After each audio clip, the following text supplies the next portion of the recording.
this week I went on to Quora to start helping answer some questions from business leaders in the community, and this is one of the first ones that really piqued my interest. This one comes from a CEO called Claire who says, I have 2 employees that usually leave work at 6 p.m. They are good, but I don't like that their commitment lasts for work hours only. What should I do as CEO? Well, Claire, this one is really easy. Go yourself. No, I'm kidding. But that mentality that you've got, that you own those people, has really got to stop.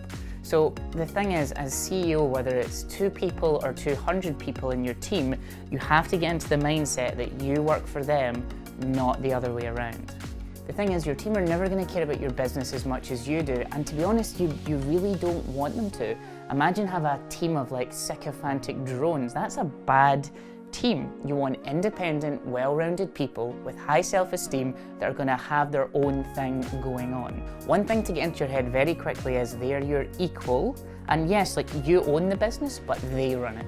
So you want to give your team work that actually challenges them and obviously pushes them to perform, but you really don't want to overload them. And as you run a very small business, I'm assuming that you're kind of maybe quite new to the business world.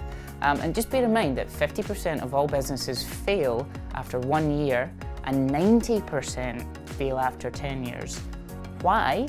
Well, it's because people like you and me fail to get out of manager mode and into leadership mode. Here's the thing, if you want longevity, you need to put effort into making sure that people are happy and progressing through their careers. So if you want your team to do extra work hours, I've got to ask, why?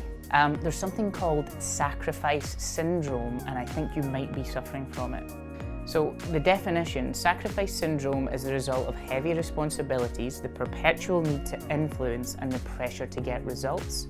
Sacrifice, personally as CEO, leads to power stress, which is a unique blend of stress from a constant involvement in complex choices, communication, and decision making. Claire, I would really recommend that you go and read the book Resonant Leadership, because it goes into detail about what that is. If that sounds like you, it sounds like you need to hire more people so you don't feel the need to bleed your best people dry, getting them doing things 12 hours a day. You also need to take a minute and just look at your processes. Are you needing to spend a little bit of time on perhaps automation or a better workflow or something like that? What I would recommend is take the weekend, relax and work all this stuff out, and then come in with a fresh plan. I wish you and all your team the very best of luck. I'm sure you're going to get to a good place, but please don't make them work past 6 p.m.